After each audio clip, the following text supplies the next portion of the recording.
Even the director didn't watch the old one before making this one. That's crazy. Yeah. No, that's cool. No, that's cool. It's Tim Burton for both of them, right? Is it? I think so. I don't know if he made the new one. He made the new one. You didn't sound very sure about that. Look at this shit. Why is there like one like Minecraft shader god ray coming down from my light?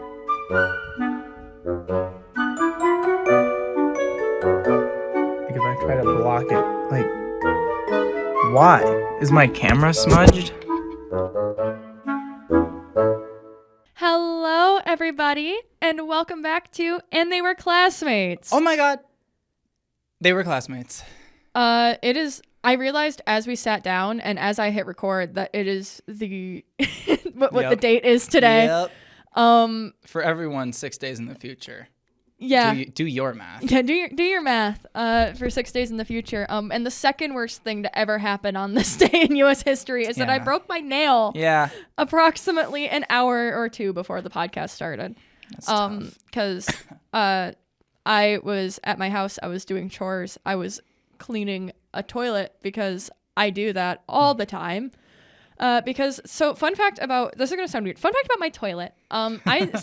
Toilet facts with Jessi. Yeah, toilet facts. You guys getting some info that people on Reddit would pay good money for right now. Okay, so sorry, that was gross. That was yucky. No, but so I live with my grandmother, and I do take care of her most of the time. I'm technically I've started joking gainfully unemployed, because she is taking care of me while I am taking care of her, and so part of that arrangement is obviously cleaning and everything. And so at our house, both of our toilets, because we have two, we have one downstairs and one upstairs, have like handlebars on them so that she can get up and like get down easier. Because she needs something to push on, and we don't have counters that close to our toilets. Which they hook on to like the back of like the toilet seat hinge. Mm-hmm. Yeah, so they like hook under the toilet seat hinge. Okay. So that's like under the toilet seat. They're sturdy in there. But they're also still attached to it so that they don't go like off, Yeah.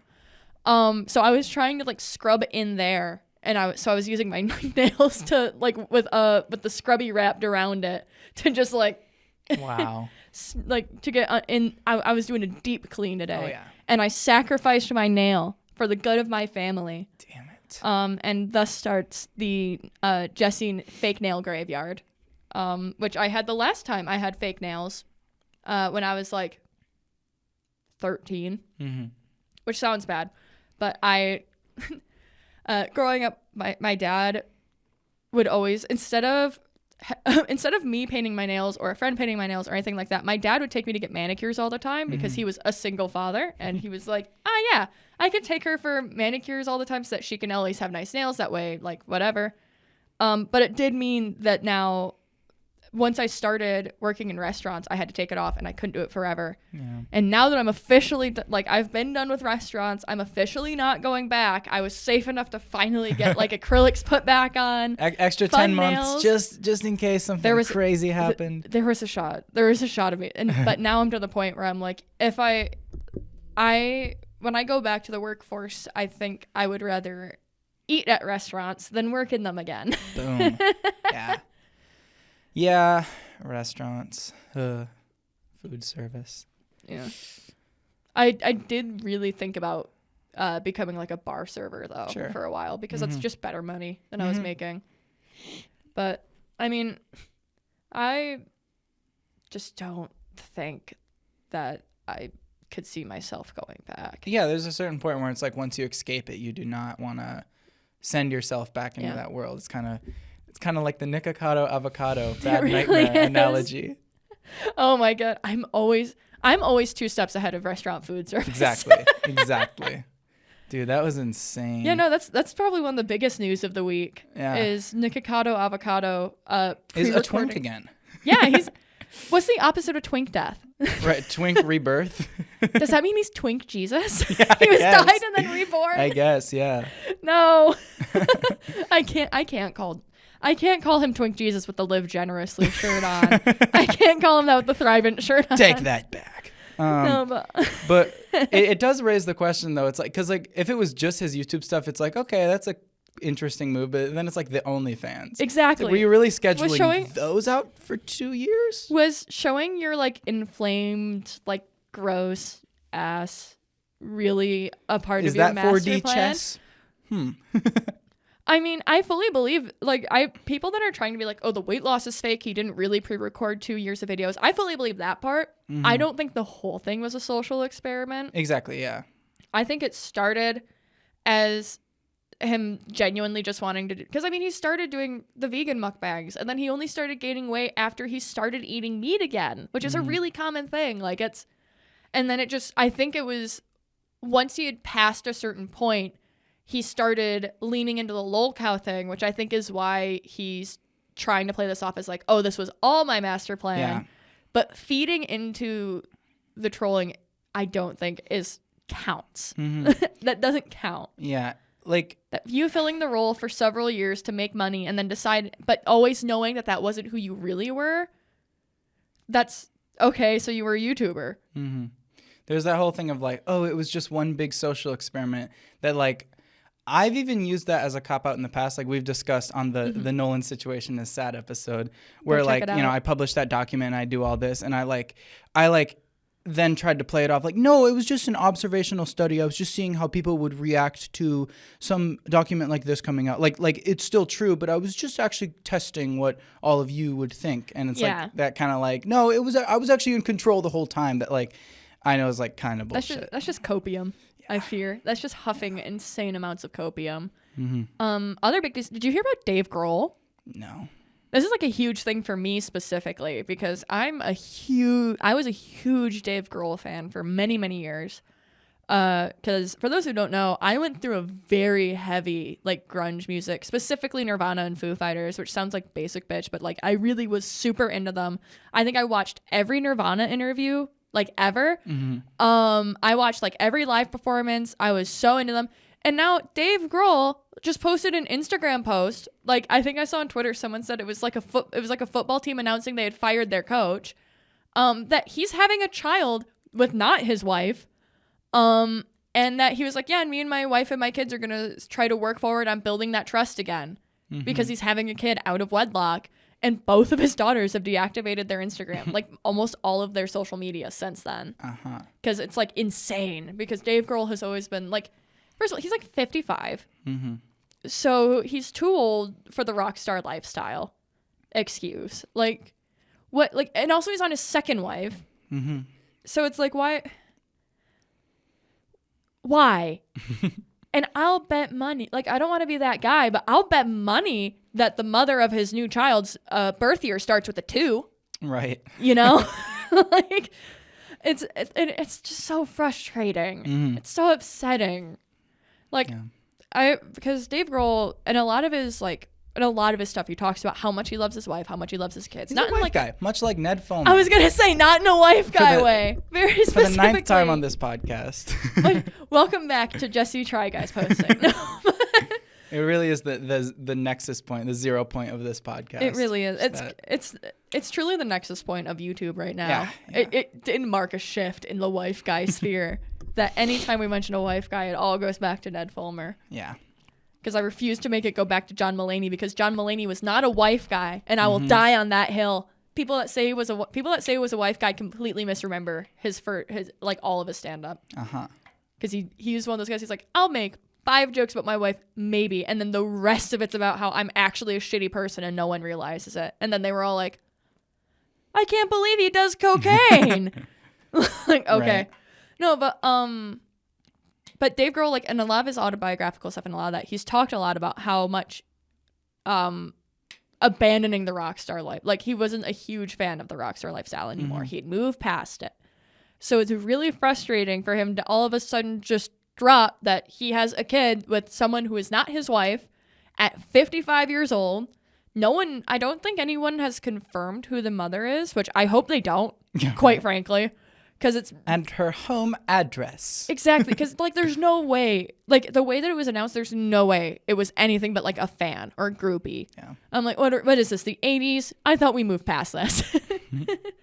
But I don't know. That's just, something that specifically like I've been thinking about a lot. Yeah.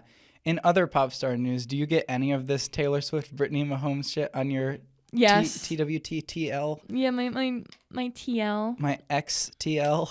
Yeah, no. I for some reason I get all the Taylor Swift updates. I know. And so I have like a Swiftie friend from work that I just check in. My messages are so funny. 'Cause like, I'll be like, I said, is this chill or fucked up? I have no clue what this discourse is, but it keeps appearing on my timeline. I'm so curious. And I spelled ANBD, eager to learn. And it was live footage of me celebrating all the fakes leaving this fandom because of a single photo. And then it was Taylor Swift celebrating. Oh yeah. I remember I saw that specifically, that specific tweet quote tweeted with, and the fakes are all people of color, queer people, and women. Because that's people who are mostly talking about it, I guess. Yeah, so then we just go and like I just send posts every now and then and I'm like, what this mean? What this mean? What does this mean? And my last message was, do we accept her Kamala endorsement as an apology, or is she still to be held accountable for hanging with Britney? 2 question mark. So like I know nothing about this shit, but I find it fun to like take the screenshots and be like, what's going on here? I do that with my friends where but my version of doing that is texting them stuff like that where it's like, I don't go here, but what's the tea? That's why like I'll talk about like, oh, I don't really go here when I talk about fandom stuff. Yeah. Where it's like, no, but I specifically just kept getting tweets about people making jokes about the fact that people making jokes about the fact that Taylor Swift put out that whole fucking movie about being a liberal. Mm-hmm. Like, let's be real, that's kind of what Miss Americana was mm-hmm. her coming out as liberal. Right. And then cozying up to arguably one of the biggest pro-Trump like internet influencers, like at least in terms of like ones that I feel like the general public follows and are, you know what I mean? Mm-hmm. And then immediately after that photo comes out, everyone calling you out for the fact that you made a whole documentary about wanting to stand up for your political beliefs and are then seen like, it's one of those things where it's like, it'd be one thing if she would just acknowledge it, but it was the fact that she would never acknowledge it aside from being there with her. Yeah. When people were asking her to be like, hey, like at least talk about it. Yeah, that's what's tough about it is because it's like her hanging with Brittany Mahomes doesn't like necessarily mean an endorsement for Trump. But like it is weird where it's like just not addressing it at all. Yeah, when people are like, hey, this even saying like if Taylor Swift said, let's grow up, I can be around whoever, like just like you can't just limit yourself to friends within your political views. Like that would have been mature, but it's the fact that she said nothing at all. Yeah, it's the fact that she said nothing until it got to the point that people were actively questioning whether she had become a Trump supporter because she was hanging out with her so much. Where people were like, and she's an official Donald Trump promotion. Yeah, and she never said anything about that either. The way that like every other pop star, even Dave Grohl fucking was like, hey, don't use our music for your shit. Like, so it's really interesting that it was so laissez-faire for so long until it got to the point that everyone had collectively gone, okay, so it seems like Taylor Swift has gotten at least more conservative, that all of a sudden that's when she's like, oh, and by the way, vote for Kamala. Like, and not a single, and everyone's like, not a single word either way about Palestine either. Yeah. Like, because that's the thing is like, because this is your opportunity. If you're gonna, you know, get into the messy shit, it's like throw Palestine in there. Yeah, it's like give us a little conclusion. P.S. Well, it's like even just pick a side. Yeah. Either say you're a Zionist or say that you're pro-Palestine. Like because that's it, right? Like those are the 2 options. And either way, you will gain and lose fans. But right now, the complete radio silence just makes you like, especially knowing how much, like it's so clear that she knows how much her influence would matter because she's used that in the past. But she refuses to use it now that she's becoming even bigger because now her career is growing and she doesn't want to risk ruining that. Yeah. What if someone doesn't listen to the 19th re-release of the Tortured Poets Department, Taylor's version, 18-minute version, coughed into the mic, slow plus reverb. Yeah, slow plus reverb. That also seems so frustrating. Yeah. even like as a Taylor Swift fan, like that seems like it would get frustrating because now it's to the point that there are so many songs that exist on one specific version of the album. It's like now I have to buy, if I want the full listening experience now, I have to buy 6 albums. Well, and it's like for specifically the older shit with like the new Taylor's versions, it's like the old ones are they like demos? Is like the Taylor's version like now like the official version, or you know, because like they're more different than just enhanced. Like it's like they're like new recordings and shit. I get the Taylor's version thing because the whole thing with that is that she's re-recording her music so that she has the rights to it. Yeah, totally. So like I get that because that way because she has the rights to all her music, but she doesn't get the royalties from the original album. It's ship of Theseus, where it's like if I'm gonna listen to Red, do I listen to the old one or Taylor's version to get like the experience? Technically, you should be listening to Taylor's version, right? Because it's kind of the same thing that I think Kesha's planning on re-recording, and I know she's at least planning on re-recording TikTok, because she wants to redo the opening instead of being wake up in the morning feeling like P. Diddy. She wants it to be wake up in the morning like fuck P. Diddy, because that's how she performs it now, and because you know Diddy's kind of. It's so funny how so many rappers that were seen as so cool when I was growing up are now synonymous with pedophilia. And like Drake. Oh yeah. I remember. And now gonna be at the damn fucking Super Bowl. Kendrick's That's gonna be so at the crazy. Super Bowl. Like he's literally gonna be like at the fucking like Pepsi halftime show, like certified lover boy, certified pedophile. Like that's crazy. He's going to be calling out Drake by name. Literally. He's going to be on stage like, hey, Drake, I heard you like him young.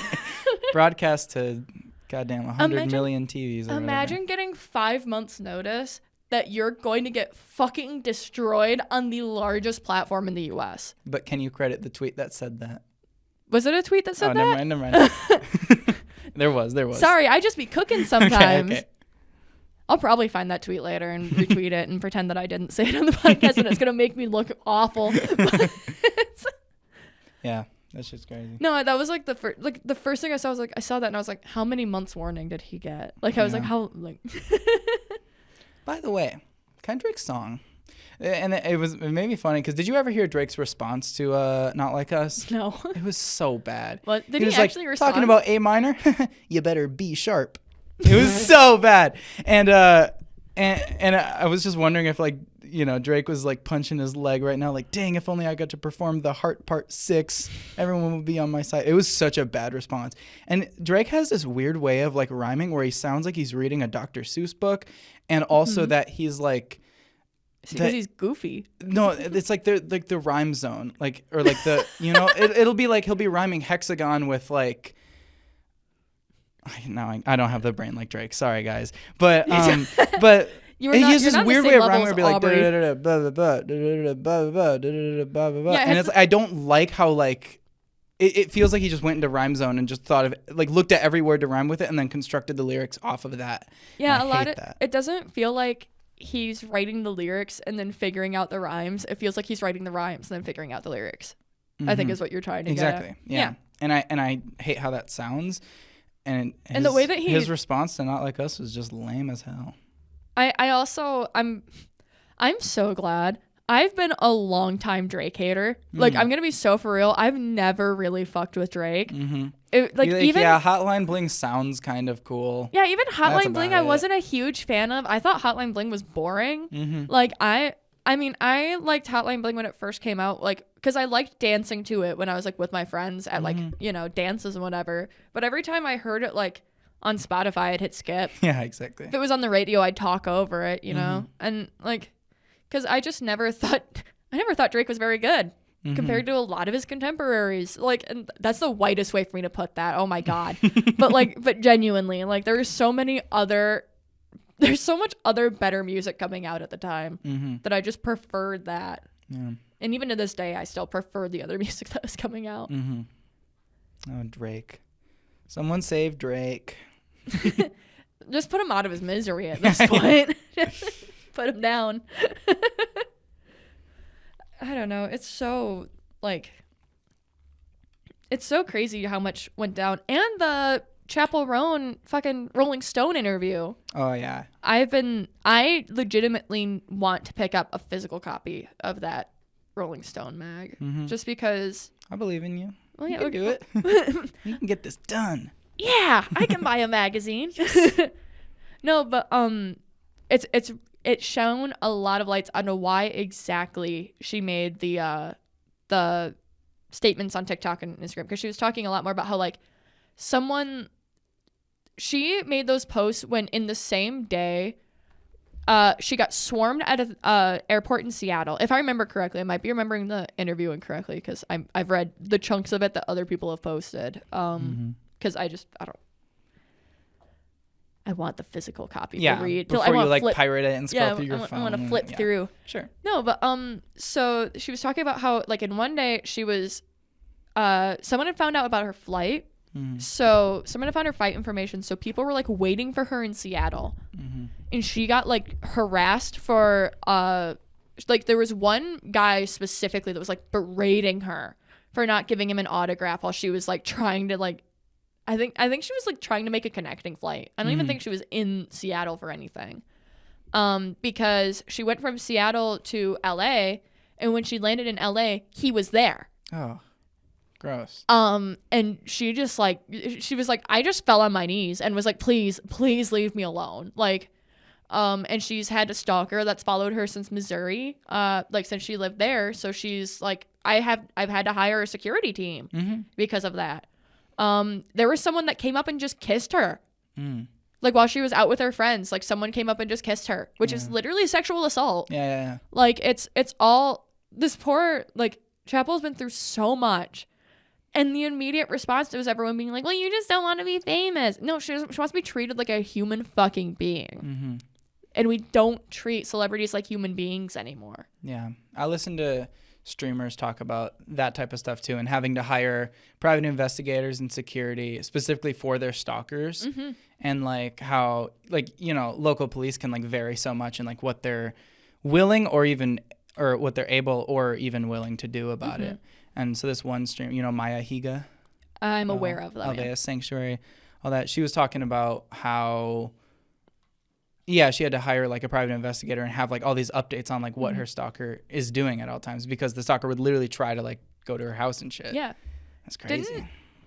Didn't QT, Cinderella, and I don't remember who she's dating.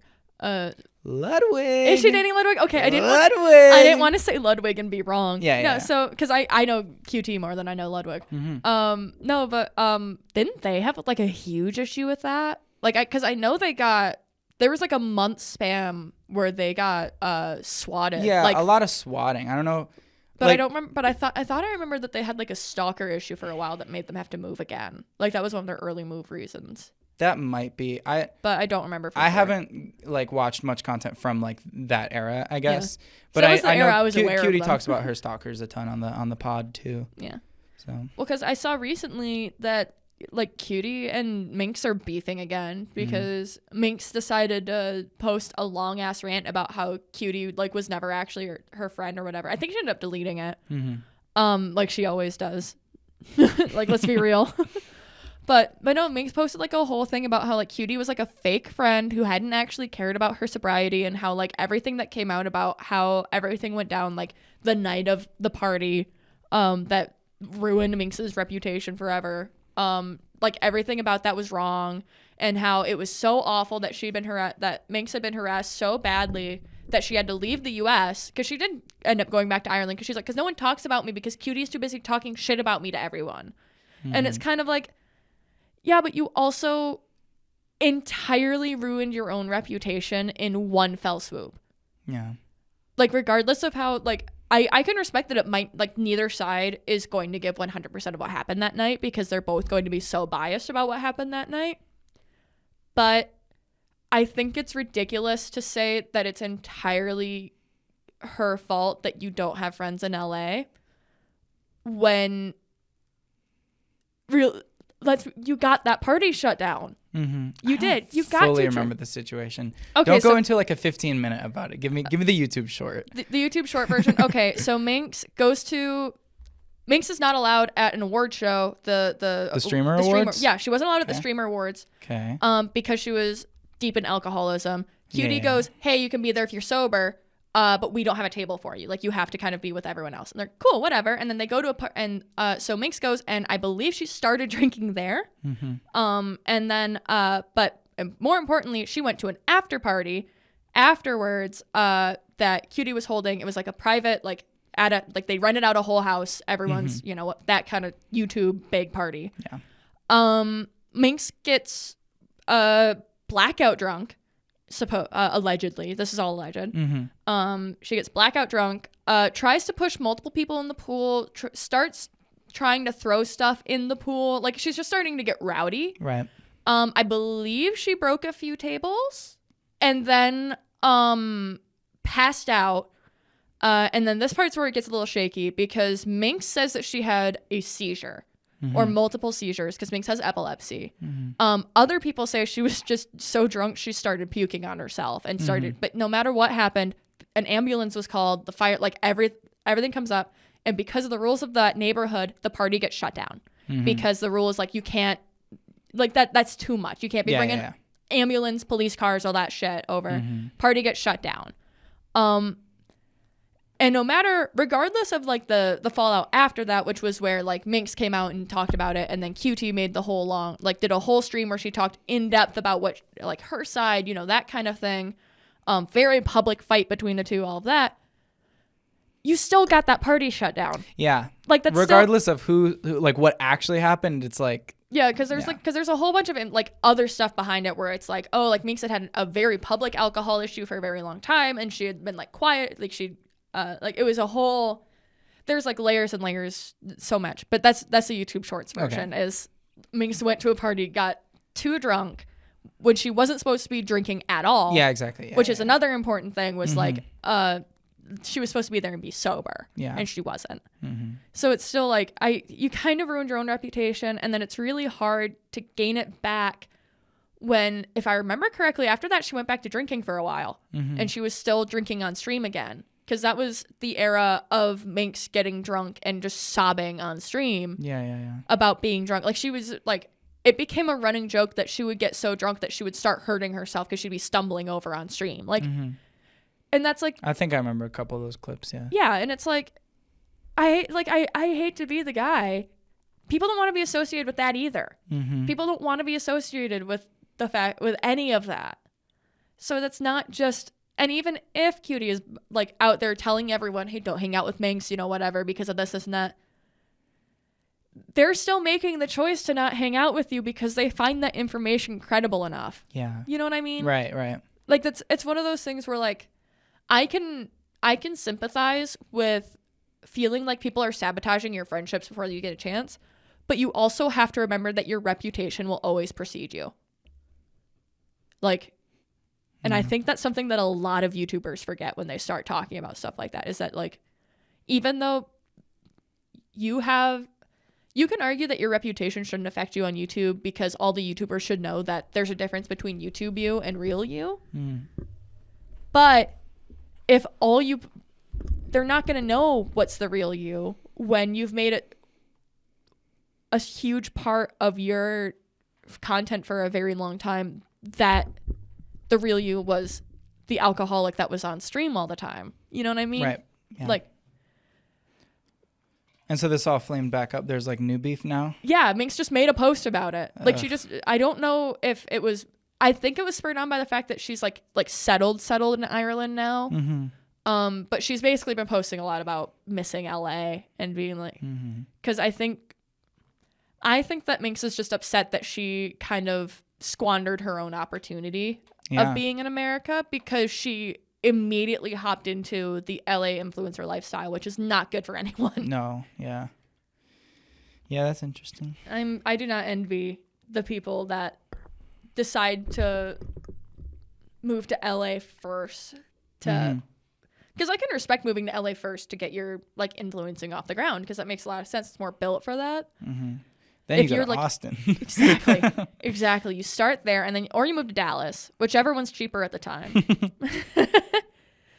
No, but It's so weird, especially I feel like in the last like couple of weeks I've been getting videos on my For You page from people who blew up like 10 years ago, moved to LA, and then didn't stay that popular and have kind of settled into normal lives in LA. Yeah. Which I think is really interesting. Because that's like... That blew my mind too, because like last year I was watching a lot of Jessi Page.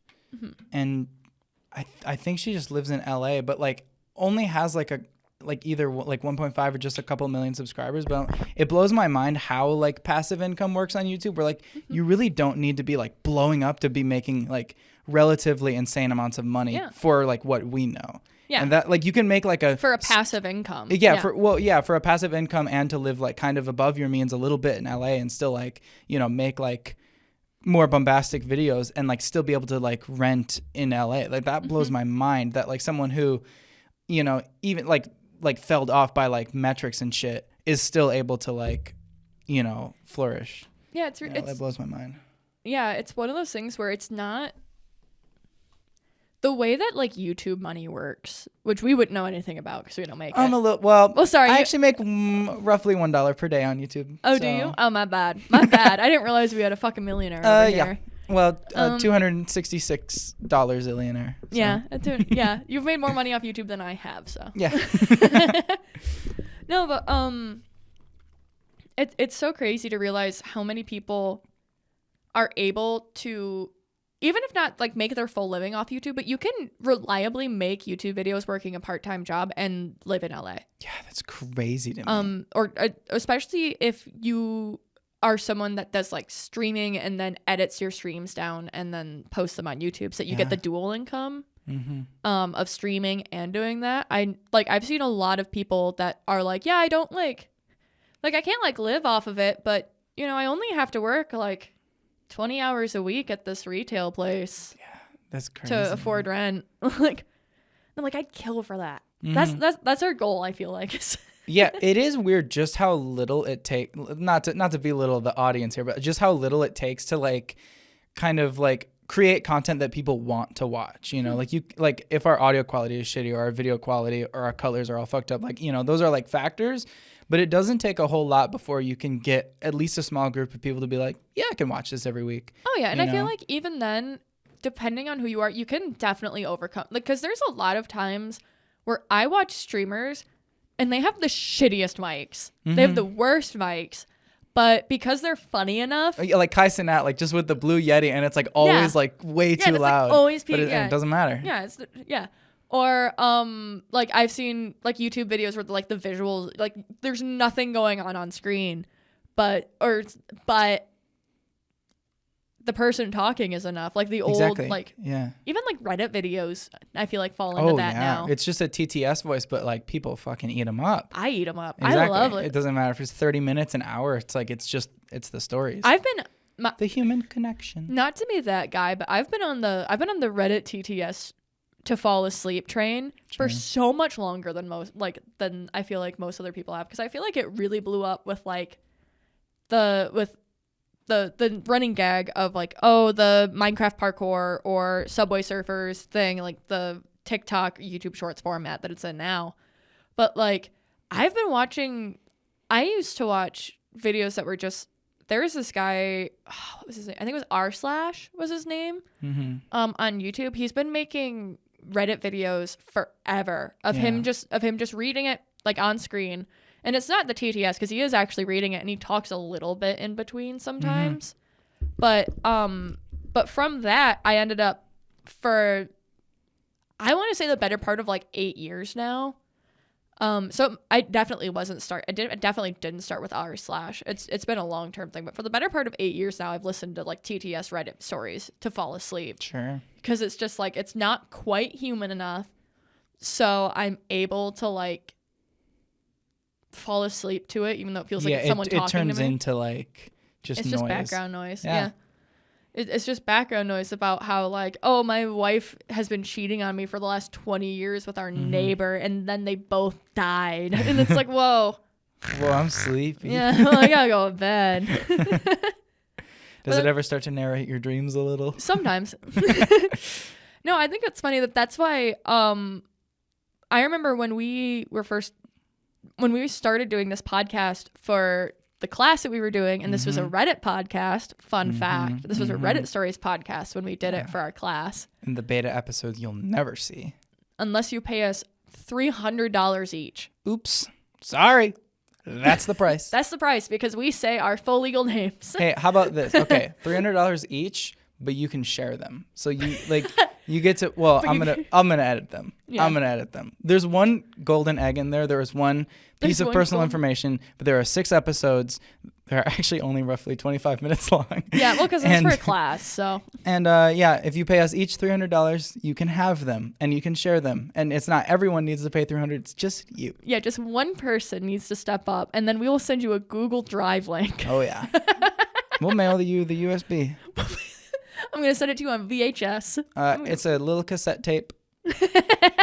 And you have to clone it onto other cassette tapes. Yeah, there we go. It's like a mixtape. But anyway, we started our humble beginnings. Yeah, our humble beginnings. Nolan used to make fun of me for the fact that I was very versed in Reddit stories, but I had like less than 100 karma, even though I have like a 13-year-old Reddit account, because I've had my Reddit account almost purely for finding updates. Yeah, and just like lurking and shit. Yeah, like, well, not like I barely even that. I basically just use my Reddit account to open links on Reddit and be able to see them when they're 18 plus. It does make me so angry how inaccessible Reddit is for like just on a web browser. Even if you have an account on your Google Chrome app on your phone, it just like won't let you do anything without installing the app. Yeah, it's really fun because then once you install the app, every time you open a Reddit link, it'll still say, do you want to install the app? And if you say yes, then it takes you to the Apple page, and it still won't take you to the Reddit app. God. It still takes you to the Apple Store page. So and then bad. And then if you click on the open in app, it still opens the Apple Store page. I've been dealing with it for years. Yeah. That's why at this point I just go and find them. That's why I'm so good at like finding specific stories now on subreddits. They did make Reddit search a lot better though. That's true. I'll give them that. It's gotten there was so a point like much 3 easier. years ago where you had to type it word for word, like, and then some. Yeah. You almost had to search like subreddit and post just to find the it was stupid crazy. thing. Somehow they actually added like some level of search engine optimization though, where you don't even have to get it exactly right for it to loosely get there. Yeah, shout out to the fact that every time I need information on how to fix an issue, I add Reddit at the end of it because that's the only place to get actual information. But then once that doesn't work, we're kind of screwed. Then I kill myself. It's like that's the only answer. I Google my thing and then I Google it with the word Reddit, and then like if I've got nothing, I try Microsoft Bing AI, and then I'm screwed. I'm getting to the point where I'm giving up. I might give up on Google. I might DuckDuckGo. Here we go. I think we need to bring back Ask Jeeves. Yeah. That was one from when I was a kid. I was a Microsoft Bing user for a long time because they had really good integration with Microsoft Rewards and Xbox, or like and the Microsoft Store with Xbox. So all you had to do was like search. It was like you got like 5 points per search, and you had to do it on your phone, on your computer, and the AI wasn't out yet. I don't remember the third category, but it was just you have to search just any amount per day, and you earn a maximum amount of points per day. And I was like really good on it for a long time, and ended up over like 4 years maybe saving up like $20 or $30 in Microsoft Rewards just from using Bing, which isn't like crazy, but it's also like every time Bing was not cutting it, I wasn't afraid to go to Google, Yeah. But then they changed the amount the points are worth, and they changed the maximum amount you could get per day. They changed the conversion rate from points to Microsoft Store, and so I just said like, you know what? You like Bing was on the decline already, and it's like I'm switching to Google. So ever since like March of last year, I've been on Google. See, I just grew up on Google's internet. Yeah. See, my problem is that I've always been a Google Chrome enjoyer. So I just never really, because I found out, I started using Google Chrome, I want to say, in like late right after it came out, when it was still like, back before Google Chrome ate up all of your RAM all the time. Yeah. Back when it was actually the better choice. Yeah. Yeah, and unfortunately, I love Google. Like, I really enjoy Google Chrome. Like, I like the convenience of it. I just hate that I can't have it open and a game at the same time. I have to open Firefox. I had a funny thing. I was in a voice call with my brother and his friend, and his friend was having like PC issues and shit, and he was like, yeah, my Fortnite's only at, like 30 FPS. All I've got open is Opera GX. And I was like, oh yeah, browsers don't work for gaming. Even the browser built for gamers. Yeah. I just said that out loud. And it was funny. Also, fuck Opera low-key. Yeah. Like, yeah. They've done a bunch of like actually shady shit in the last couple of years. Mm-hmm. I keep forgetting that I don't have a nail here. Yeah. And like, so I keep like, because I'm used to having. You're ready to receive the poke here, and it only happens here. Yeah, I'm used to. That's weird. Yeah, for our audio listeners, my nails that are not broken are very long, about a half inch, thereabouts, right now. So the fact that one of my nails is at my natural nail bed length, which is not super short, but not nearly as long. Mm-hmm. Keeps throwing me off. And I'm having deja vu right now. Yeah. For our audio listeners. I'm glad. I like the implication that deja vu is a visual experience that only are visual. I kind of feel like it is. Like sometimes the words can like be a part of it, but I feel like for a lot of it for me is like feeling like I've been like visually in the environment before. See, and I kind of space out the audio and like I'm like, oh my God. See, for me, it depends, but I don't get deja vu super often. Yeah. It's just never been something that I've really. It's one of those things that I've always been aware of, but I don't know if I've ever really experienced it, which is crazy because usually, like, all of that, like, this is gonna sound bad. I feel a lot of things very deeply, like, and that's one of those like one of those things that people are very surprised that I don't get deja vu because Ace makes fun of me because he jokes that I have one of the strongest like scent and taste memories of like anyone that he's ever met because I'm the type of person that if I think hard enough about a food, I can taste it in my mouth. Wow. If I think hard enough about if I think about like, oh, what my grandma's house smelled like before I moved in, I know what that smelled like. And and I think that's the only time I really get deja vu is sometimes I'll smell something and I'll be like, it smells like my grandma's house. The exact coordinates, the exact year and date. Yeah, I'm like, this smells like that time that my grandpa was in the hospital in 2008 and I had to go visit him and he ate an orange. So, okay, this is crazy. So that's crazy. I was talking to, on the like day before classes started, I was talking to, I was at Six Flags with my brother and his friends, and we were talking about the thing where you can see images in your head like, and there are people who can't. Yeah. And I was like thinking about like what would that be like for taste and scent, and you've just revealed it to me. Is that the next level of that is like, because I can imagine what something like I can picture what an apple would taste like, but I can't like physically taste it. It's really funny because part of me has always wondered if it's partially because I have such intense food sensory issues. I have to like, I will pick out. Ace makes fun of me sometimes because every Friday at my house we do takeout night, which is just my dad going through and going to any drive-thrus or like takeout orders that we put in, and then he has my grandma's card and she pays for it all, and it's really nice, you know. It's a fun little tradition that we've had. And a lot of times the way that I pick what I want to eat is what texture. Do I want the crunchy chicken tenders from Lane's?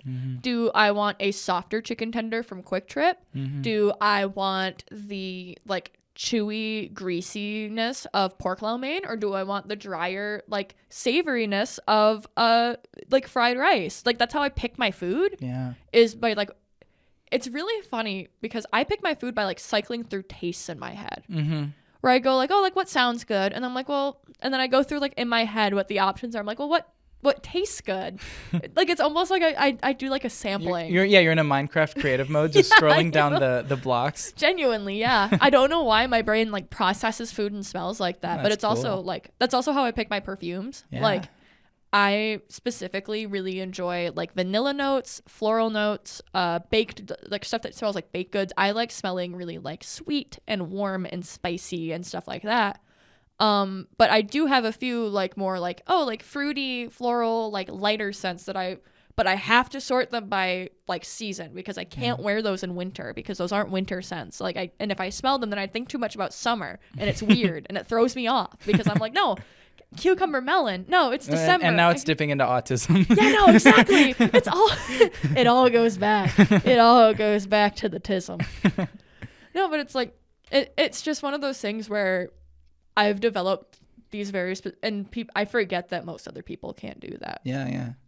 Because I'll look at Ace, I'll be like, oh, what are you in the mood for? He'll be like, well, I don't know what seems good. I'll be like, well, just think about it more. Mm-hmm.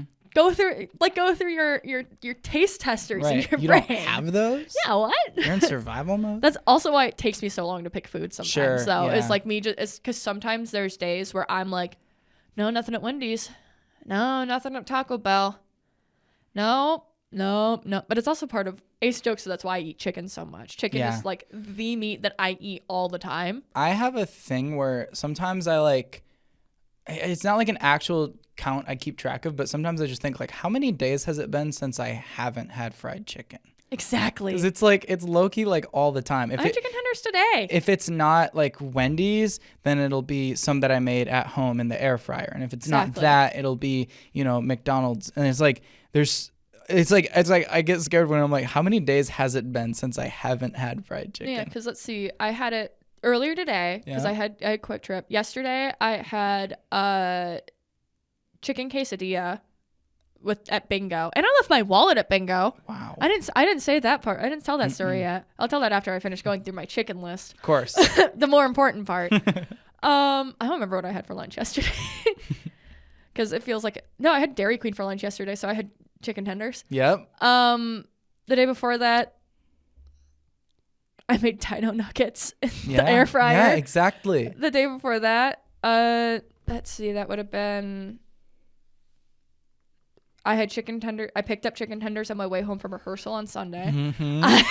It just so never bad. ends. Yeah. It's because when nothing else sounds good, chicken tenders do. Always hits. Yeah. And then every time, the only time that I don't get chicken as my default meat option when I go places, like when I get Mexican food, I get a chicken quesadilla, or I get chori pollo, which is literally pollo means chicken. It's a grilled chicken breast with chorizo on top and like cheese and red sauce on it, and then I eat rice with it.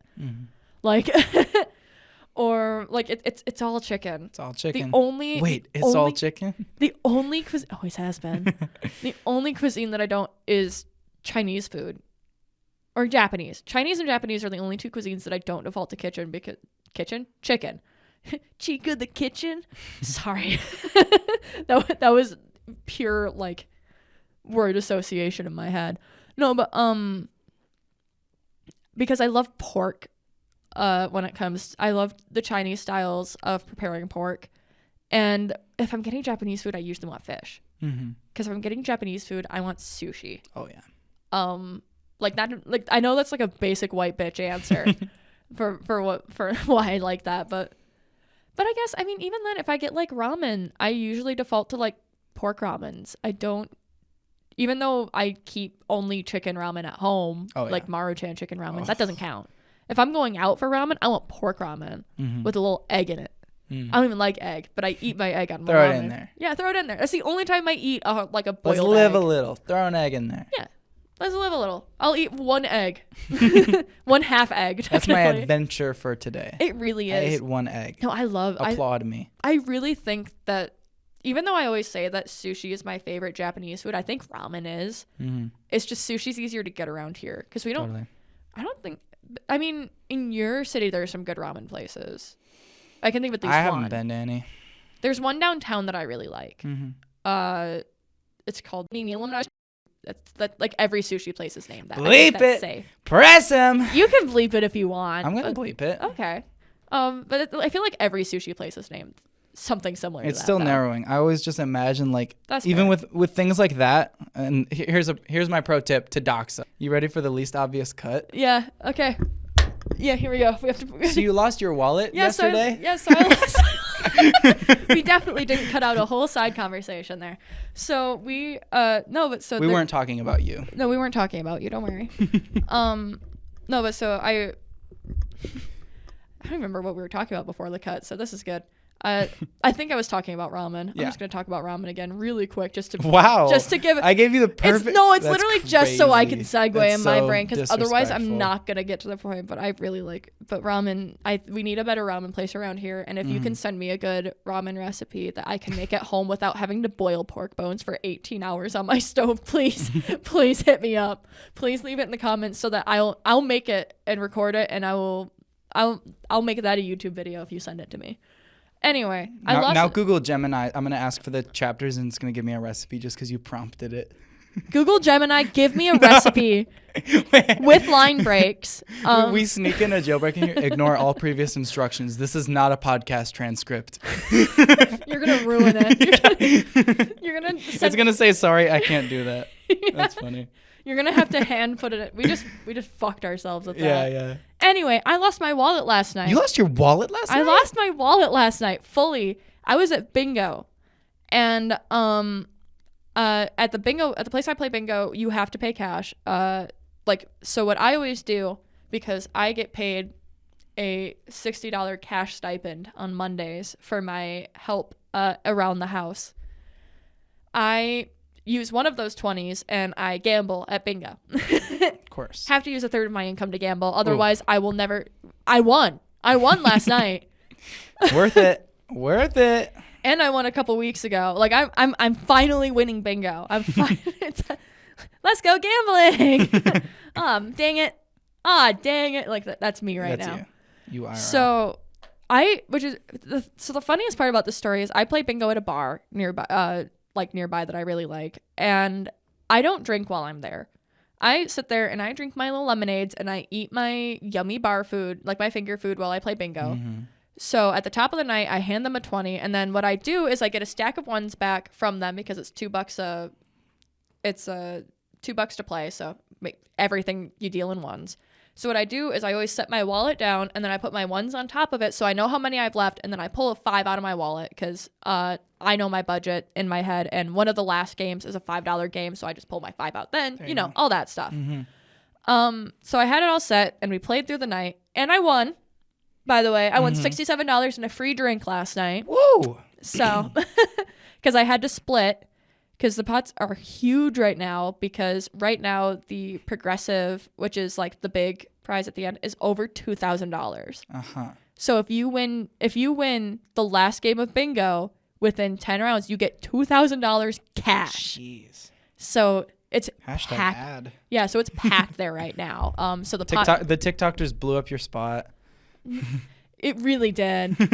No, and so I was playing through the night and everything, and I won and all that. And then afterwards, there's a ducky machine in the corner. Oh yeah.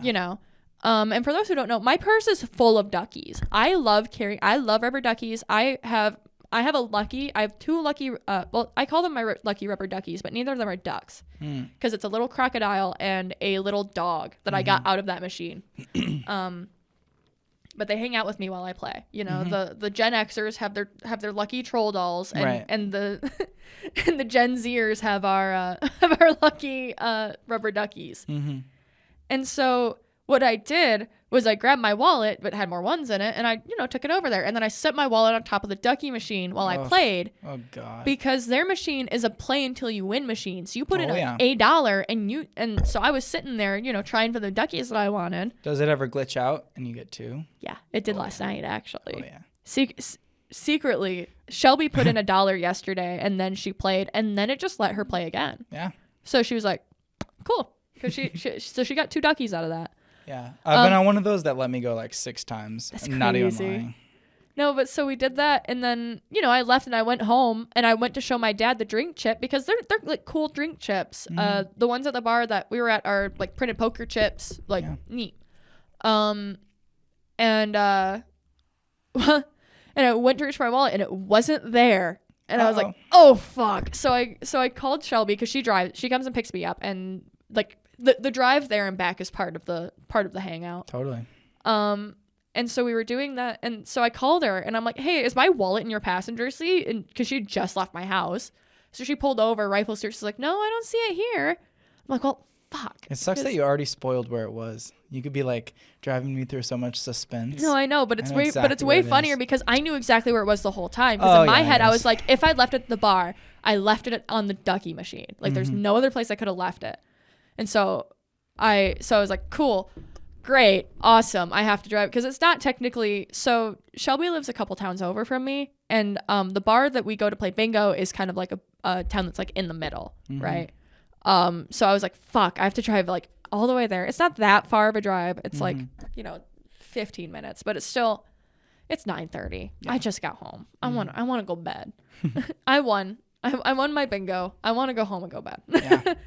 So I called and I was like, hey, did you guys find a wallet? And they like described my wallet and they were like, no.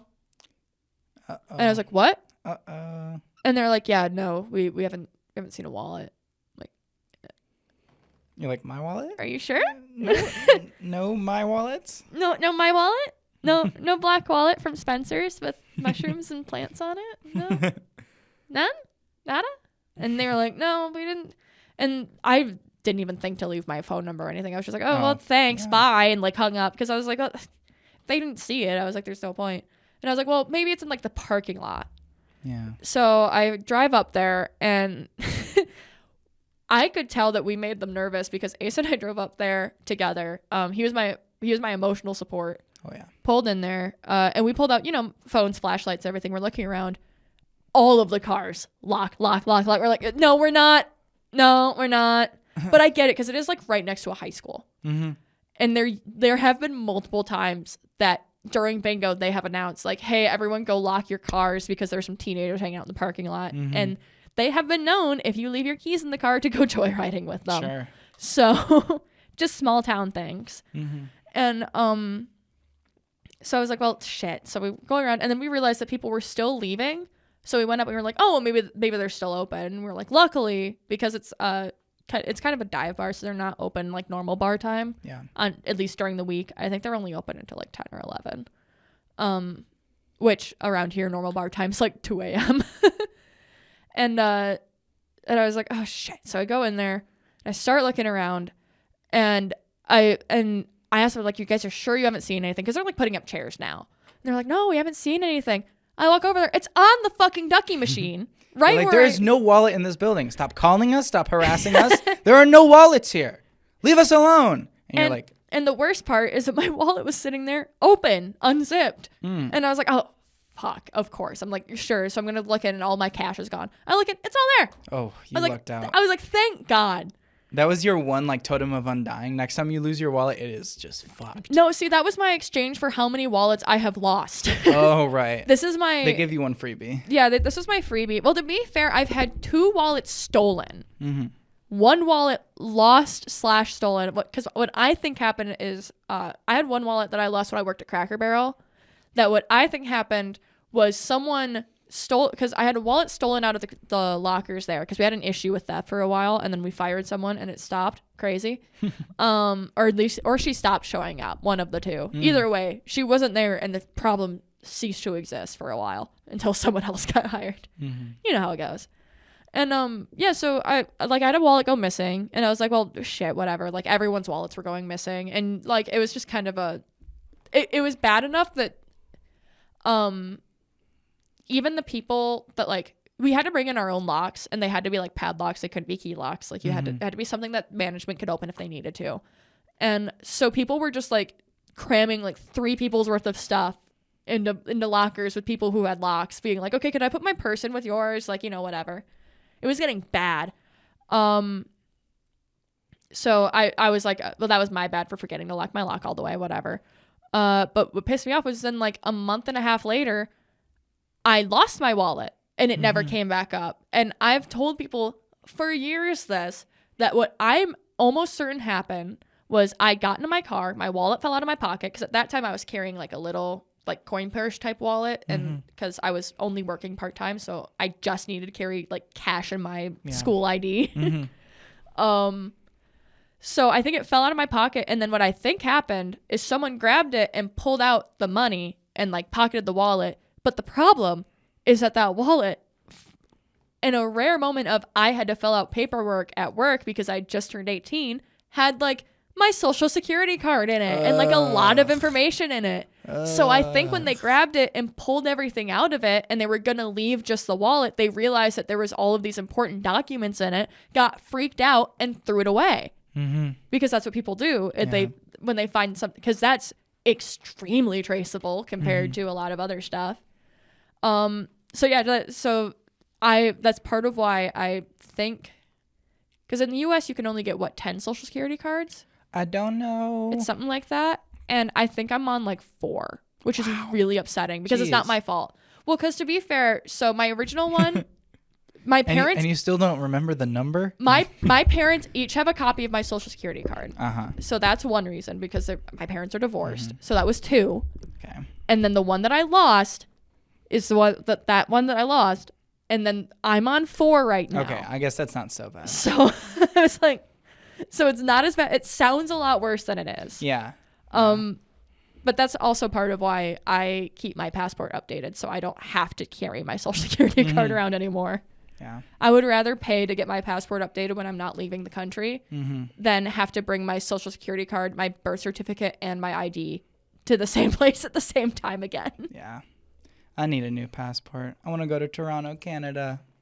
I mean, you don't need to get like a passport for that. You could always get there's a passport that you can get in the U.S. that lets you travel just to Canada and Mexico. Really? Yeah. I don't remember what it's called. I think it's called like a NATO passport. But you don't need to bring in as many documents for it. Interesting. But I have like a passport from when I went to France after my senior year.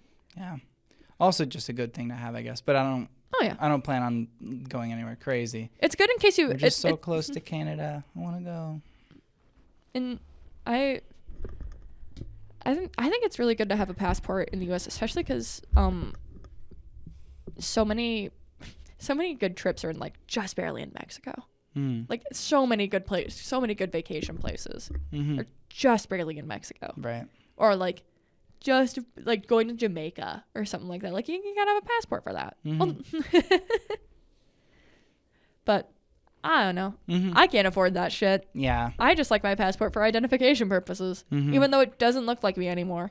Rip. Oh yeah. Neither does my driver's license. I did see your driver's license. Yeah, I showed Nolan my driver's license. My driver's license photos from when I was 17. And I'm not wearing makeup in it.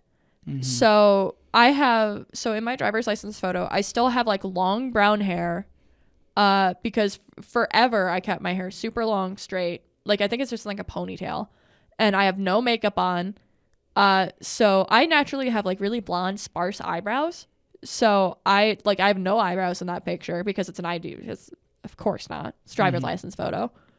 And I'm still wearing my old, I used to wear like big, thick square glasses, that I kind of alternate now between like square glasses and round, but it was like the thick, I think they were dark purple at the time, glasses, and I'm wearing like a sweatshirt, just goofy. Like I look like me, but not. Yeah. Just like an alternate universe you. Yeah. And now I'm, 23, no hair. I fill in my eyebrows every day because I like it. Oh, it's just completely polar opposite. Yeah, no. And then my passport photos from when I was 18. So it's not that different, but it's different enough because I think I'd gotten like half bangs by that point. Yeah. Which still wasn't a huge difference, but for me who had kept my hair the same for 12 years, it was. And I'm wearing makeup in that picture. So I look a little more like me, but it still doesn't look entirely like me because I'm still doing I feel like for the pod I've done pretty exclusively like baby brows and like thinner brows, but I used to do thick, full, I really liked having big, thick eyebrows for a long time. Like until quarantine, realistically, I was doing big, thick brows because that's just what I liked. And then 2020 hit and I started shaving the ends of my eyebrows, and then baby brows are the way to go now. It's so much more fun for me. But it's because I like playing with makeup, and I don't do a whole lot of makeup anymore the way that I used to. I used to be I was wearing a full face every day, most days of high school. I don't know where that energy went. I really don't. Yeah, with the crazy high school schedules and shit too, adding on the time to do that. Oh yeah, no, Insane. especially because I was like, when I was in high school, I don't think it was so rare for me to actually leave that building at 3:30 when school was done. Like that happened almost exclusively at the very beginning and the very end of the school year, and even then. Usually by the end of the school year, I was so busy at the end of the school year that it wasn't happening because I was doing band. I was in musical theater and straight plays, which were two separate theater departments at my high school because the musicals were run by the choir program. So I was in band, choir, theater. I was in clubs. I started a fashion club. Me and my best friend in high school, Claire, started a fashion club in high school. It was mostly their idea. But it was them and I were running that, and it was basically just us two people who had found what they were comfortable wearing, trying to teach freshmen kind of how to figure out what they liked wearing. It was really cool. Mm-hmm.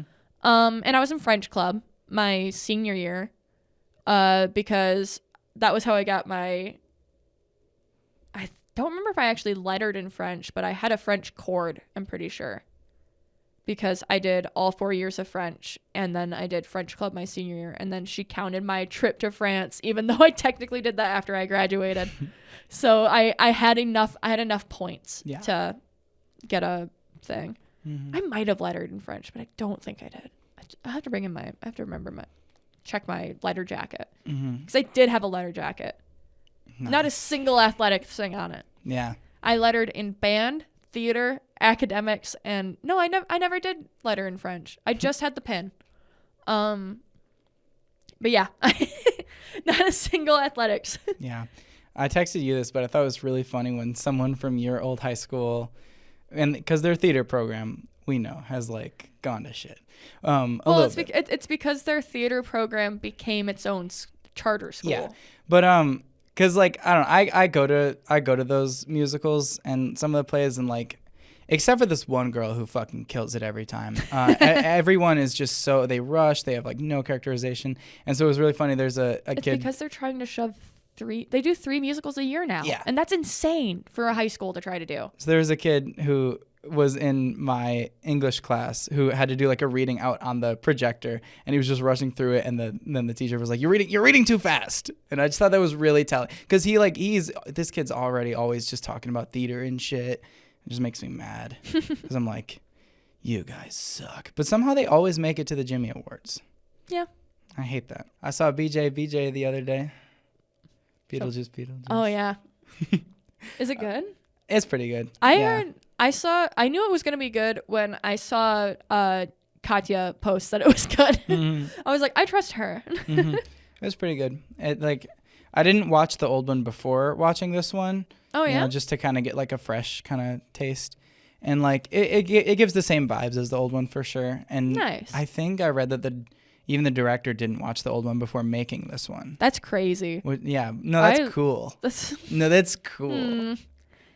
It's Tim Burton for both of them, right? Is it? I think so. I don't know if he made the new one. He made the new one. You didn't sound very sure about that. Audio listeners, I grabbed my phone. Yeah, she just like spun around for it. It was an intense grab. I grabbed my phone and then searched Tom Burton.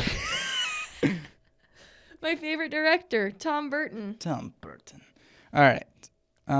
Director, Tim Burton. Did he do the old one? Yeah, I'm pretty sure. Okay. I'm like 99% sure. Yeah, so he did both of them, and he official, confirmed. Okay, he did both of them. And so he didn't watch the old one before making this one, and I think that's cool. See, that makes more sense than like. I don't like the way these like 2020s modern sequel reboots always try to. I sound like Trump there. Yeah. Modern sequel reboots. Sequel reboots. I just don't like the way they like either try to like continue the story in a weird way or almost try to like be better than the old stuff. You know, like the new Jurassic World shit is like really weird. You know. Yeah. Well, to be fair, part of that part of that's because it's being written by the guy that originally wrote Jurassic Park, who was basically told to not come back for Jurassic World. So it's kind of him saying, fuck Jurassic World. This is how I would have written it. Yeah. Which I'm like, fair. I did like this one because it didn't try to be better than or be a weird continuation of the previous. And I respect that. And when people came in yesterday and they were like, do we watch Afraid, the Blumhouse movie, or do we watch Beetlejuice? And I was like, I think Beetlejuice has more heart than anything Blumhouse will ever put out. Damn. But I did like the Five Nights at Freddy's movie, but I really like the Five Nights at Freddy's movie. I'm so excited for the second one. Mm-hmm. I'm so excited for the second one.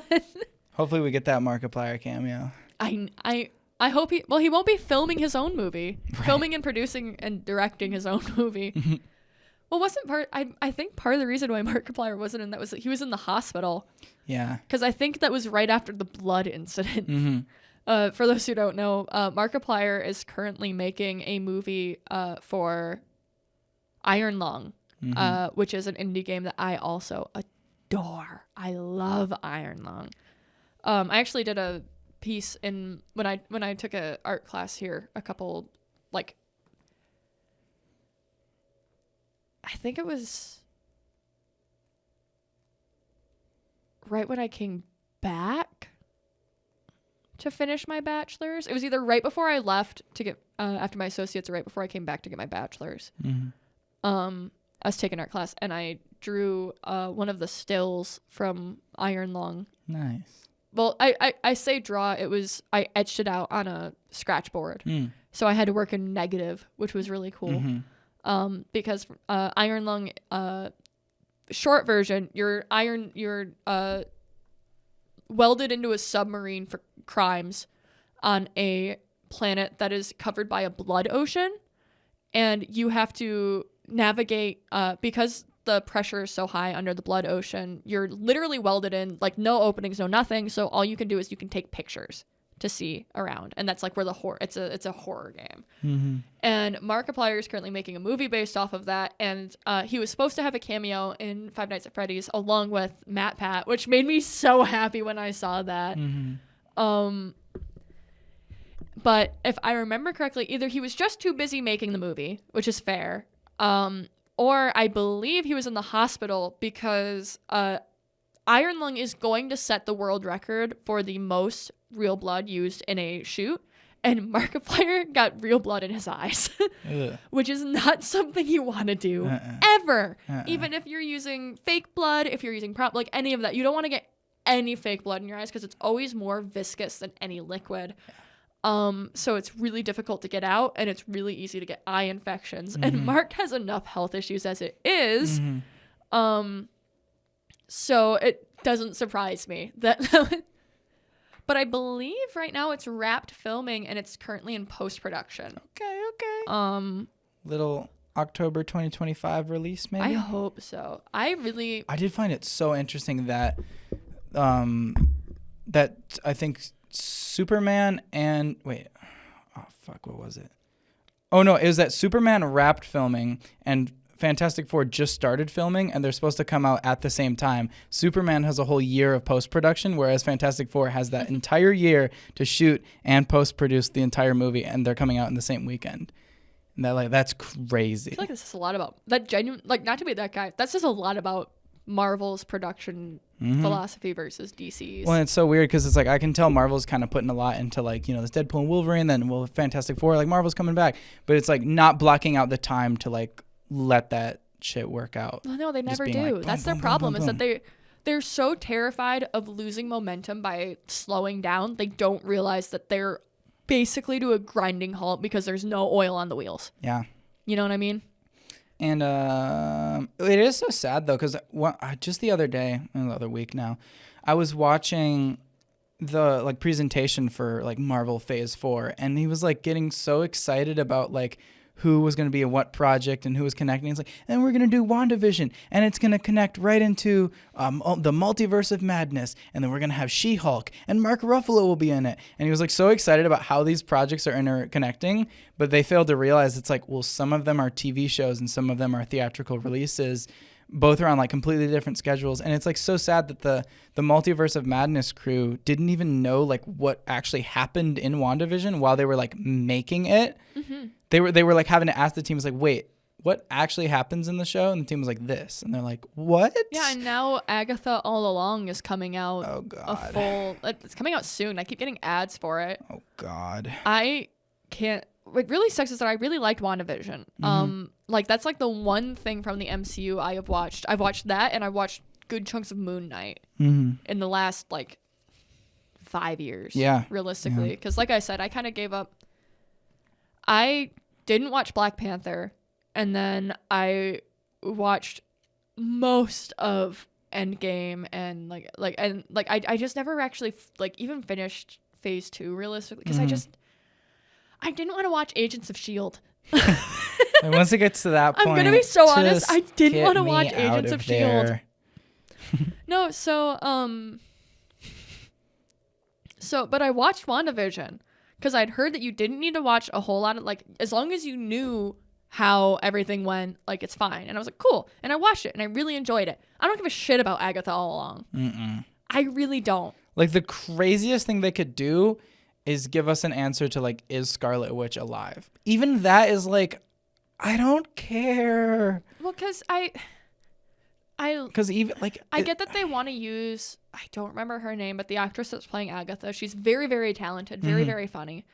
And I get that, like, Agatha All Along was a meme last year. Or it was a meme when WandaVision first came out. Last year. Yeah, that's crazy. last year. Because in our brains, it's still 2021. It really is. Yes. It will always be 2021 in my head. No, but, so it's just, I know that I'm exactly who they want to watch Agatha All Along. Yeah. Like, people who gave up on it and, like, who liked WandaVision and who said they'd come back for stuff like WandaVision. But the problem is that I hated how WandaVision ended. I liked the beginning of WandaVision. I liked how it started in Westview. I liked figuring out.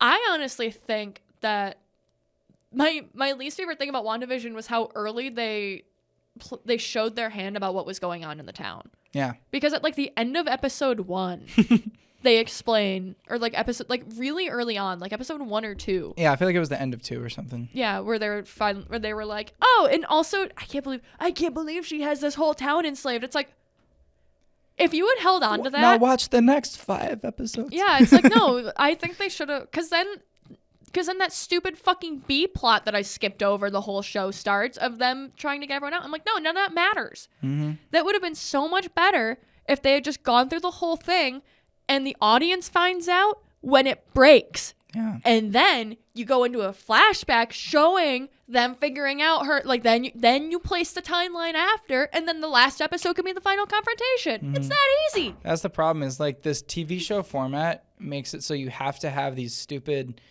you know, conclusion and post-credit moments that, like, engage you into the next episode. And that's just not how a story should be told. Yeah, no, it sucks. It's not good writing. That's one thing that I really appreciate about Abbott Elementary. 4 seasons in 4 years, 24 episode seasons, like full, like, wow. Yeah, they're starting their 4th season soon. They are running on a traditional TV format, despite having a primarily internet-based audience. Yeah, and their show is airing on TV, but its numbers are primarily from streaming, and it's still running like a regular TV show. And it's one of the most popular TV shows right now because that's what people want. I saw a quote retweet that was like Wednesday season 2. I don't know if it's this year or next year. Remember. Next year, like October 2025. And just the quote retweet being like, we need to, like, stop normalizing these, like, 4+ year breaks in between seasons. Yeah, I know. Well, it's because they want to make... They only sign these actors on for a single season because they exclusively want movie actors. They don't want to sign any no names. So if it's not someone famous, they're not going to do it. And it all has to be really high prestige TV because Game of Thrones was popular 10 years ago. Because that's where it all goes back to is Game of Thrones for that style of, like, movie quality prestige TV. Yeah. And now, like, it's so frustrating because it used to be that so many good names started in TV. Because, like, even now, the amount of movie stars that started on The Walking Dead or started on Law and Order, like, all of that, But there's none of that anymore because we're doing 8 2-hour-long episodes every fucking 3 years because you're making 8 movies when you could just make 24 episodes. Yeah. 24 half-hour episodes. That's all I also asked. saw a tweet that was like, I miss when celebrities knew that doing TV and worse webisodes would destroy their career. I miss that like looming fear of like a celebrity would never like actually do like a online only like Netflix show. That was like taboo. That's sad. See, I remember when it was a big deal that celebrities started showing up because it was such like, for so many like beginner actors, that was their stepping stone in. That was how they met someone. You know what I mean? And it's like that stepping stone just doesn't exist anymore. Because now if you want to do TV shows, you have to have a movie first. You have to have a social media following, or you have to have a movie to do TV now, which is insane. And that's why Kevin Costner killed it when he announced that he's going to do 4-hour movies theatrically released with one plot structure throughout all 4 movies, so that the first 4 hours of the story are just exposition. Oh my god! and then they pulled the plug on that, and they're like, "We're actually going to do them on streaming instead." Yeah, that makes sense. Good call. Yeah. Good call. I feel like that might be a streaming format. Just possibly. maybe. No, it was so funny. It was like the one time they tried to do something like that theatrically. It's like, why are you so brain dead? Like. Like you could honestly probably tell a 4-part story in like 90-minute like movies, you know. And it's like if the first one's just exposition, it's like yeah, but it's just 90 minutes. I was like, I watched it. It's 4 hours of just exposition. That's insane. There was like no action, no fun, no games. See, I would love that. I would love to just sit there and talk at me for 4 hours. Fuck yeah. But it was a Western. I could handle it. I grew up watching Westerns. Wow. Well, then where were you? Where were you at the AMC in August 17th? Somewhere else, probably. Probably. I might have been there. I don't know. Snuck into Horizons Chapter 1. Howl's Moving Castle's being re-released soon, too. It's like every year, though. Well, yeah, but it's the 20th anniversary. 20th. Yeah. It matters. Yeah. It's important to me specifically because I love I get Howl's free Moving tickets. Castle. Just tell me when. We should go. We will. I'll have to see when it's back in theaters. Mhm. Yeah. Yeah.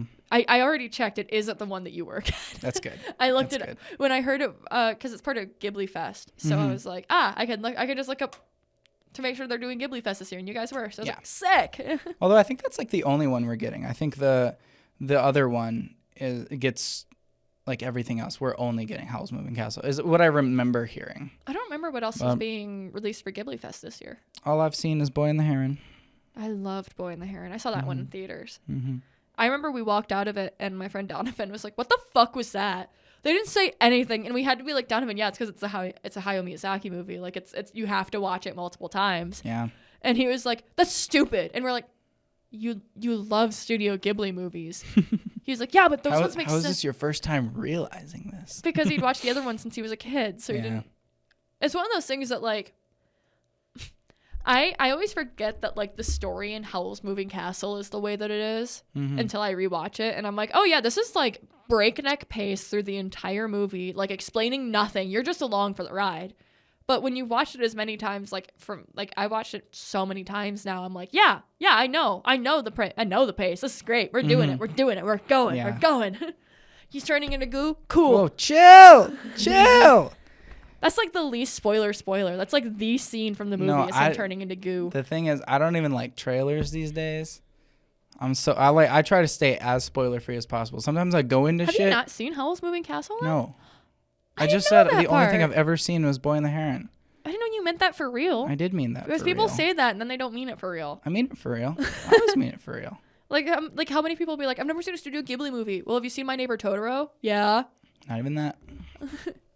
I know Spirited Away is breathtaking. I've never seen it. I need to show you Spirited Away. Mm-hmm. That was the first movie that I ever like sought out by myself. Mm-hmm. Like I borrowed it from the library when I was like 13. I was like I've heard this movie's good. Like so it's like very important to me. It was like because I remember vividly in that same trip. I remember my whole bag because my bag was Neon Genesis Evangelion Volume 1 and manga. It was Fruits Basket Volume 3 It was Spirited Away, and it was Scott Pilgrim versus the World and Spirited Away and Scott Pilgrim versus the World were on Infinity DVD. Gauntlet right there. Yeah, they were on DVD. Yeah. That's the Infinity Gauntlet of like things that crafted my personality in my adolescence. Those are my Infinity Stones. Yeah. Wow. Awful Infinity Stones to have. No, that's why my friends joke a lot that if I wasn't in an almost decade-long relationship, I'd be a femcel. And every time I'm like, no, and then I list off my interests, and I'm like, maybe. Right. Oh yeah. Oh yeah, I listen, and it doesn't. The music that I listen to doesn't help.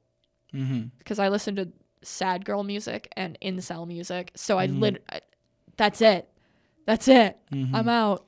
2 weeks before I started transition, Spotify gave me a sad girl playlist or a sad girl mix. I think Spotify clocked your T, dude. Yes. Or I guess more accurately, it clocked your E. And the first song on there was like, it really spoke to me, and I'm like, uh-oh, is this happening? Listens to Mitski for the first time, becomes a woman. I wrote down some fun misgendering experiences at work. Oh, did you? Well, I guess I titled it misgendering, but not all of it is misgendering. But so there was this old guy who came to see, it might have even been like Reagan or Civil War or something. Like it was like a traditionally old guy movie. And he looks me in the eye and goes, "Are you trans?" I'm like, I'm not going to lie. So I'm like, yes. And he's like, "Okay, I've been thinking of getting into cross-dressing." And I'm like, "Oh, yeah." King. And he's like, "Would you be like the type of person that would have advice on that?" And I'm like, no, like the biggest thing for me was join some subreddits. It's a very like anonymous way, And Not you telling an old man to join subreddits. I was like, yeah, just go like /r/crossdressing MTF or I saw this post that I wanted to send you the other day, but I didn't want to. I wasn't sure. It was like there are two kinds of trans girls: Reddit trans girls and 4chan trans girls. And I wanted to send it to you and be like, you are one of the most Reddit trans girls I've ever met, but I didn't want you to take that the wrong way. Yeah. But it's because I have met some. I think the only thing worse than 4chan trans girls is 4chan trans men. But I mean, I say that lovingly because I'm following that with one of my friends is an aggressively 4chan trans man, but he's funny with it, so it's allowed. I'm using hate lightly here, but I like hate the like merp meow blow high arm warmers. I kind of hate that entirely. I mean, like look at the aesthetic I'm trying to make here. Yeah. Like for our audio listeners, I'm wearing a 3XL purple t-shirt, Croc slides, Nike dry fit purple socks. I've got a purple scrunchie and a purple watch band and a purple dang phone case. And you might be thinking, well, is your favorite color purple? No, it's all red tomorrow. That's the same thing. It's like you're going to shift to a Mandela effect universe where my favorite color was red and everything is red. Yeah, I just realized our audio listeners at home don't realize, but Nolan wears one color every day and she goes through the rainbow. Yep. Which I think is really, really cool. For over 3 years now. I think it's really cool. It is really cool. Does that mean, because I don't remember how long you've been transitioning. Have you been doing the one color a day thing longer than you've been transitioning? Longer than transition, yeah. Before it was just like basketball shorts and like a Nike dry fit t-shirt every day. I love that. And the colors. And then I slowly added like the phone case and the socks are new too. I kind of don't like wearing brands. Like the Croc slides are funny. Yeah. I feel like the Nike dry fit socks go a little too far, but I got them like all 6 colors for like, I want to say like $25 or something. Yeah. And that's really good for Nike socks. I'm just waiting for when like, I know that like over time it's going to glow up into like you having like a whole wardrobe that's just based on you doing this, and it'll be more than just like XXL t-shirts and leggings. It'll be like, oh, I have like dresses in every color and blouses. Yeah, and all, I used to try to like thrift in like all those colors and stuff, but I like love dressing like a cartoon character and that's like fair. And having that like aesthetic that's like very like cut like that. Like I also have like the hoodies in the same color, and I'm like every kid with autism. But like I don't know, like I like the idea of like people not like it not being like a gamble of like what I'm gonna pull up with. Like I like having that like consistency. That's fair. In how I dress, and I like dressing like really comfy too, because I feel like I'm like insecure about like my height a lot, so I'm kind of trying to dress in a way that makes me look shorter. That's fair. And so I really, that's why I like doing this. I physically need to look different every day or else I'll die. Sure. So I get that too. Like yeah. no, you'll probably know this better than any of our listeners at home will, but I dress entirely different depending on the day. I have a very large collection of clothes. I'm a clothes hoarder, like to my core. I am two things to my core: a hoarder and a hater. So two sides of the same coin. Exactly. So I have everything. I have a lot of goth clothes in there. I have a lot of emo. I have a lot of rock. I have a lot of like really just like comfy Midwestern girl clothes. I have a lot of like I have a lot of stoner clothes. Like it's just like my church clothes, like so many, and not even counting my costumes that I've like I pull like Ren Fair pieces to wear. I pull cosplay pieces to wear, and like I feel like I haven't shown a whole lot of variety on the pod just because I've been using all my cute clothes on other days, and I'm like, oh shit, wow, I need to dress. How disrespectful. Well, it's because I go from here to go and work at a cafe, and then I go home. So I tend towards like my comfier side of the spectrum, totally. which is insane to say because I think for the first like 2 months we did the pod, I wore a skirt or a dress every time I was here. But that is comfy. Like that's like my that's like my comfy clothes because I have a lot of clothing that I could be wearing for this podcast that would look really cute, but I just don't. I save it for like, oh, I'm going out, like because I hit like 23 and I think my brain is like almost done cooking because it's finally figuring it out a little bit. At least a bit. My other one, I think I shared this one on the pod, but it was a little like 5-year-old looking to his mother and saying, "Why does he look like a girl?" And so I was like, okay. That's a classic. And then the mom like pulled him aside and explained transgenderism to the kid. And then some people are mentally ill. Exactly, right? I'm always scared of that. I'm like, oh God. That's like, always what are the kids? Because I'm the one that becomes like that first conversation for them because I'm like visibly queer enough. One time a kid at Cracker Barrel asked if I was a lesbian. Right, yeah. Like right after I cut my hair. Yeah. But that was back when I was still doing for a long time I used to do long on top, complete undercut all the sides. So I in their defense, I looked like a lesbian. It was like a good question. Well, yeah, especially in the Cracker Barrel uniform with the collared top and I was wearing jeans and like I was like, no, I look a little dykey right now. It's okay. Well, you got a kid. And then this one happened just this last weekend, but I like scanned this group's like whole mobile tickets, and then there's like a little 5, maybe 4 or 6-year-old just kind of walking with the group to the theater, and he looks at me, he's like, "You kind of look like a girl, but," and then like gets cut off. And then I was like, okay. Hand over mouth. Yeah. And then I go to write that one down.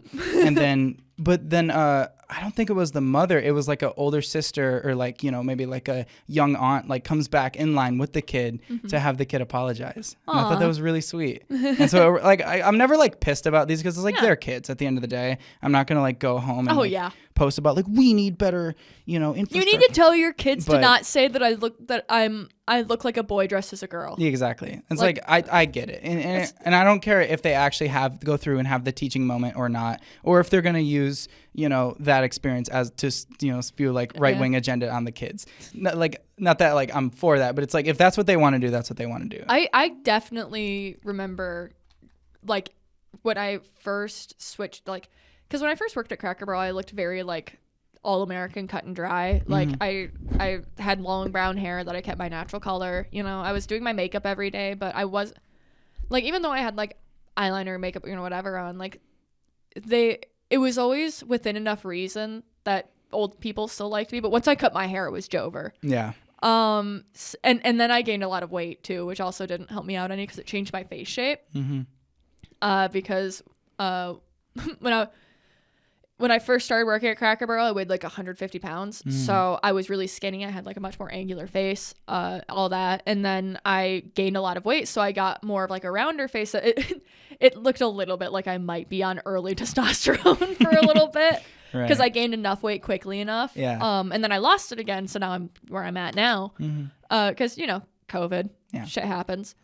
And, but it was really interesting when I could feel like the queerer I looked, I got treated so differently. And I remember when I finally because when I first cut my hair, I didn't go straight into the undercut. Like I had a longer haircut at first. But once I went into like the undercut and everything, I remember hearing more often like whispered, like if you don't go to college, or like or you know, like the whispered, like if you look like that, you know, you have to dress, you have to look nice, you know, whatever.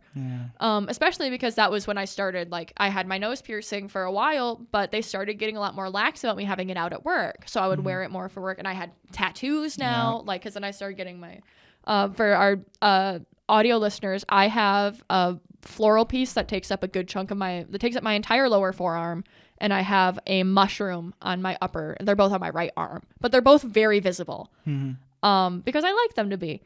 But I could definitely feel the change. Yeah. And it was really interesting, especially knowing that I was getting, like, there were multiple times where I would just get sick of it, and I would hear someone say, like, oh, like, you want to go to college, so you're not doing what she is. And I'd be like, I'm in college. Yeah. I'd look at them, I'd be like, this is how I'm paying for college. Do you know that? Do you know? Like, they'd be like, oh, like, what? And I'm like, oh, you know, you have to have a restaurant management degree to manage a restaurant. That's college. Like, it's so frustrating to me. Yeah. It is interesting when you feel that switch. Is like, like I said earlier, like I'm a conversation now. Like the kid is going to have questions about that, whether or not they actually bring it up to their parents or they go home and Google it. It's like I become a point of learning. Yeah. And so that's why I tend not to like freak out about it. I'm not going to like, even with older people, especially when you represent like the corporation you're at, it's like, honestly, when I'm on like the customer side and I'm like getting misgendered, I'm about to be like, do you think I do all this like because I'm like a boy? And do you think I grew these just because it's like I'm just like trying my hardest to be a man? Yeah, like that's what you think is going on? What's it look like? Like I'm trying my very hardest to be a man. Thank you for the he pronoun. Yeah. But when I'm on the like corporation side of that, it's like I know I can't really do that because then they have a bad experience at an AMC theaters. Yeah, and you don't want to be the bad experience that they have either. Even though I know AMC's like policies would like they protect you. Exactly. They wouldn't be pissed about like if I blew up it'd be bad, but if I like was kind of playing those like mind games. If you were a little snippy, it'd be one, or a little like sarcastic or whatever. But you can't be like, you fucking asshole calling me a dude. Like, there's a difference. Yeah. I think this is our longest podcast ever. I just looked at the time for the first time. Yeah, we reached like an hour 30 and you were still talking about high school. And I was like, I haven't said anything this episode. You can just tell me to shut up. That's allowed. I can't. No, but like with the last episode, I don't know, there were like more moments for me to get in, but you were getting so deep into it and you were getting to like, you know, in Google Docs when you keep pressing tab in a list and it starts going A, B, C, and then it's like triangle, square, circle. Sorry, I didn't mean to. I promise. I just like talking. That's why I wanted to do a podcast. It's okay. One other thing I had was no, go for it.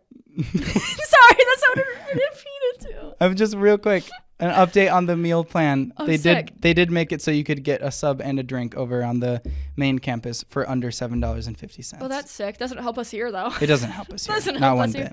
But I thought that was sick to actually see a change being made. At least a slight. They're making moves towards it, so that's cool. They've shown a willingness and they will negotiate. That's awesome. I can't believe you held on to that. You should have started with that. That was really cool. Wow. No, I just feel bad. No, it's okay. Because right before the pod, we were both talking about like what to start with. It wasn't bait enough. Yeah, Nolan was like, I should have boofed a 5-hour energy. Yeah, we didn't. That's what should have happened. Yeah, we had to start by talking about what today is and my broken nail instead. Yeah, no. No, but that's really cool. I'm glad that your movement is actually making some moves. Yeah. That's cool. Yeah. Nothing else really changed, and like it's kind of slowed down. I'm not like going around handing out flyers anymore. Well, yeah, but just making sure they're staying up and keeping up with the change.org petition. Do you know, are you when you're gonna submit that to the admin? Because I'm guessing you're planning on just sending it to someone at some point. No, didn't have any plans there. You just was kind of hoping word of mouth would just kind of take care of that, honestly, and I'm sure it did. I'm sure the offices and facilities in charge probably got word of it. They probably got word of it, but they probably went, Yeah. Well, at the end of the day, there's not much like. Well, that's what I was saying. At least like sending an email and being like, "Hey, your students at the like extended campuses feel neglected by you, and this is a problem that you need to address. Here's a change.org petition that illustrates that. How I would love to discuss, I would love to either be like, just being like, I'd either love to discuss on behalf of the student body, or even just being like, I would love to sit down and just tell you how I feel about it and how other people have told me they feel about it while I've been campaigning. Like, just doing that. Yeah. But I'm also saying that as someone that was on the Dean's Advisory Council while that was still, like, which unfortunately no longer exists, but I think should exist because it's really important. Because that was the dean of the college that I was in at the university would sit down a representative from every, like, college under his umbrella, like every school. And we would present what we felt were our, like, grievances, and we would discuss ways to get over them. Like, they were issues with, like, food options for people in certain buildings, and we got and he was like, I can't fix that. Here's who to talk to fix that, though. Please go talk to them on behalf of the students. I'll let them know to talk to me if they need like approval on it. Like, yeah, that's where people were saying in some of the blowback to, like, how I was doing it, they were saying, like, you should be talking to student government instead, and, like, not making it so much on the administration, because, like, student government's the only one that, like, really can, like, make a change like that, or, you know, get that shit rolling. Yeah, but the student government can't do anything about that. The student government doesn't have power over. They were saying at least the next step would be to get student government in on that. But. Yeah, I would at least chat with the student government. I mean, the student government representatives here are pretty good because we vote them in every year, I think, here. So it helps keep it fresh. So it's always people that are, like, interested in it. Yeah, but I have come to just cope with it a little bit. And it's like the chicken tenders and fries comes out to, like, $7.98. Throw it on dining dollars. Yeah. Well, you'll figure it out. I got my little water bottle. I'll survive. But we were screwed. Yeah, but the way they handled it was the way they I still think that at least being like, hey, you should have handled it better is, like, a bare minimum. But that's just me. I tend to get on soapboxes a lot about that kind of thing. But that's just they were classmates. See you in the next episode. New outro just dropped. This is not a coherent sentence. No, I don't think we ever say a coherent sentence on this podcast, to be fair. I think we legally have to call it. Legally have to end it right there. But I think, to be fair, I don't know what the cut's actually going to end up being, because there are some bits that you mentioned you're going to have to pull out. But yeah, the final runtime will be affected by 1 minute and 9 seconds. So. At least, yeah. So, you know, but almost 2 hours. But oops. Hope you guys enjoyed the special extra long episode that we accidentally made. Yeah. Because somehow not the 5-hour energy episode. Yeah. Where I'm like, I can go 30 more minutes. Give me 30. You know, but I think maybe the secret is one 5-hour energy episode a month. I am actually thinking 5-hour energy at the 45-minute mark. That might be my go-to. Because that was when I was starting to wind down in the 5-hour energy episode. Yeah. Yup. I love that for you. All right. Well, we will catch you guys next week with lots more random stories, tales, and thoughts. All that good stuff. Check out our link tree in the description. We have stuff there. Check out our own individual socials. Oh, and subscribe to the channel. We mentioned it 2 hours in. Thank goodness. Yeah, we did it. Please subscribe to our channel. God damn it. We put out new videos. I'm going to write that in my thing. I don't have a pen. Did it land in the recycling? Just whatever. It went right in the recycling. Oh, God. At least if you're going to throw things, you're throwing them where they belong. Exactly. It comes natural. No, but so we will catch you next week. All of that, all the socials. Please subscribe to our channel. We upload every Tuesday. Every Tuesday. Officially now. So yeah, we will see you guys next Tuesday. Goodbye. Bye.